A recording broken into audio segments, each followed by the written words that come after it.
En este vídeo vamos a explicar los pasos para hacer una rehabilitación con Packer. El primer paso, y uno de los más importantes, es hacer una inspección exhaustiva del tramo que queremos rehabilitar, para evitar sorpresas. Por ejemplo, medir el diámetro con precisión, hacer la inspección de todo el tramo para comprobar que no hay reducciones de diámetros y ver con la inspección el punto exacto que se quiere reparar. Otra parte importantísima para hacer una reparación con Packer es tomar una referencia muy precisa del punto donde hay que hacer la reparación, es decir, del punto donde vamos a situar el Packer a la hora de repararlo. Para ello os voy a explicar una forma, hay muchas y más rápidas, pero os voy a explicar una forma que es muy precisa y nunca falla.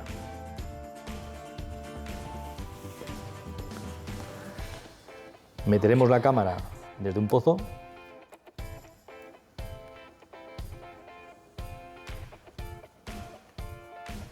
hasta el punto donde está la reparación.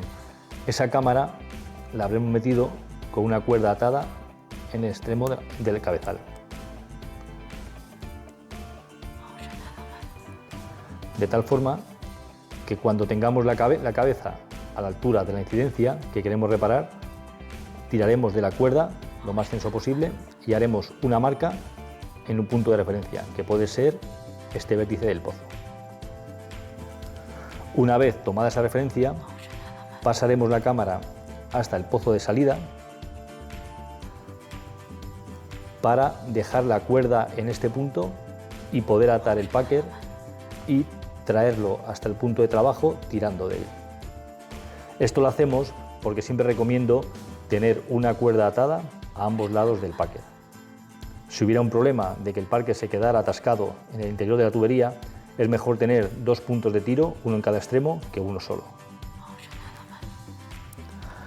Al tirar del Packer desde este pozo, trayéndolo en esta dirección, cuando el Packer esté a la altura de la rotura, tendremos la marca en el mismo punto de referencia que hemos tomado con la cámara, teniendo en cuenta siempre que la cuerda va a estar atada a un extremo del Packer y el punto que tenemos que dejar a la altura de la incidencia es el centro del Packer. Es decir, que hay que tener en cuenta también esta distancia, desde el centro del Packer hasta el punto donde tenemos atada la cuerda. Aquí tenemos un Packer. Cada Packer se define por un rango de diámetro. Es decir, que normalmente cubren dos diámetros, de 150 a 250, de 100 a 200, 200 a 250. También tenemos Packer con ruedas o sin ruedas. Y otra característica es que cuenten con bypass o que sean ciegos. El bypass lo que hace es que cuando tenemos el Packer inflado dentro de la tubería, podemos trabajar con la tubería en servicio, no tenemos que obturar. Una vez que hemos medido con precisión el diámetro del tubo que queremos reparar, nos ayudamos de una tabla en la que nos viene la cantidad de resina y de fibra que tenemos que utilizar en cada diámetro. Por ejemplo, en un tubo de 200 hay que cortar 70 centímetros de fibra y hay que utilizar 1,5 litros o 2 kilos de resina. Antes de utilizar la fibra de la resina, lo primero es proteger el Packer para evitar que se manche de resina. Para ello utilizamos un film transparente que debe tener un grosor suficiente para que la resina no traspase, pero que no sea demasiado grueso porque se puede oponer al inflado del Packer, que tenga unas 15-17 micras de grosor. Para ello, de extremo a extremo, vamos forrando el Packer sin tensión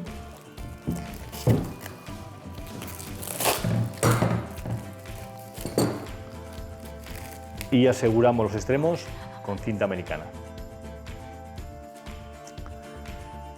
La resina la podemos tener en bolsas o en bidones. En bolsas, por ejemplo, de medio kilo, de 1 kilo, kilo y medio.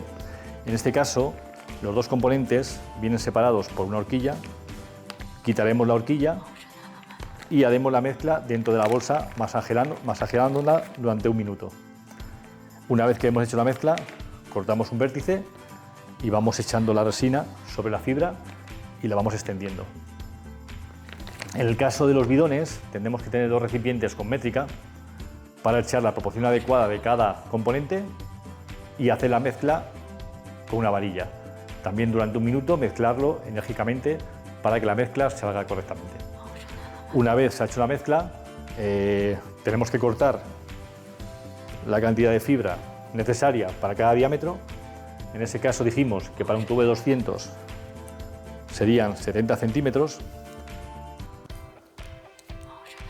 que sería este lado de la fibra. Por un lado tenemos la anchura de la fibra, que siempre es la misma, que es 1,27, que es el rollo que venimos utilizando, y cortaremos el otro lado a la medida de la tabla, 70 centímetros. Este sería el trozo de fibra que utilizaríamos para una tubería de 200.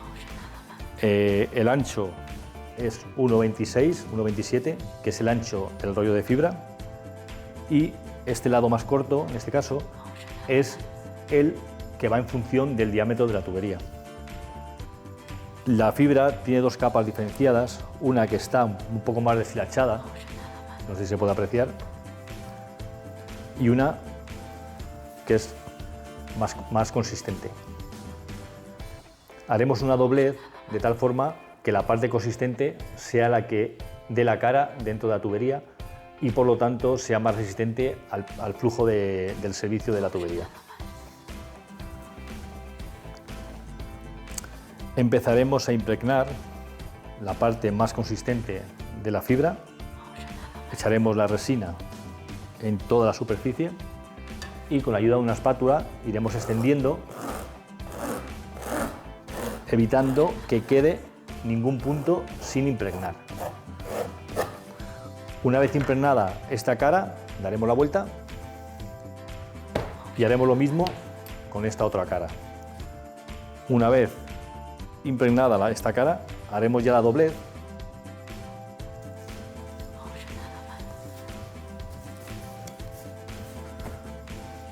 por un lado y por otro, solapando un poco las dobleces, queda un poco solapado, de tal forma que la anchura nos queden entre 50 y 60 centímetros. Esto es porque el packer, en el caso de packer de 1 metro, que son los packer estándar, cuando inflan en forma de huevo y la presión máxima la hacen en el centro de packer.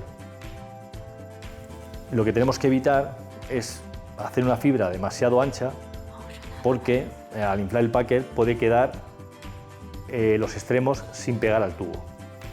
55-60 es una buena medida de anchura de un packer para un packer estándar de 1 metro.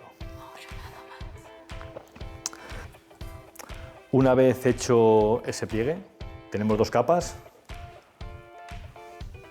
una de ellas con el corte de la fibra.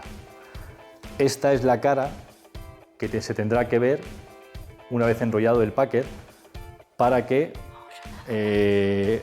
dentro de la tubería quede pegada al tubo, de tal forma que lo enrollaremos de esta forma.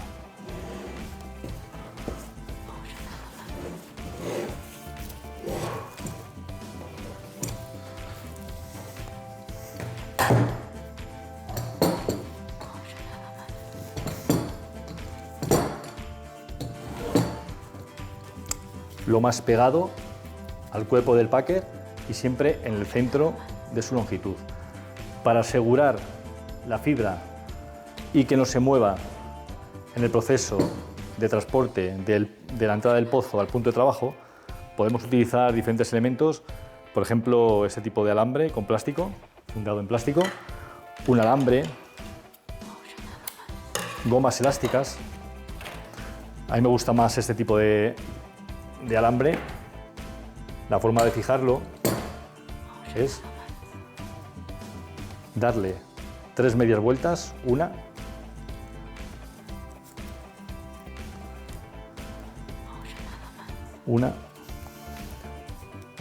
2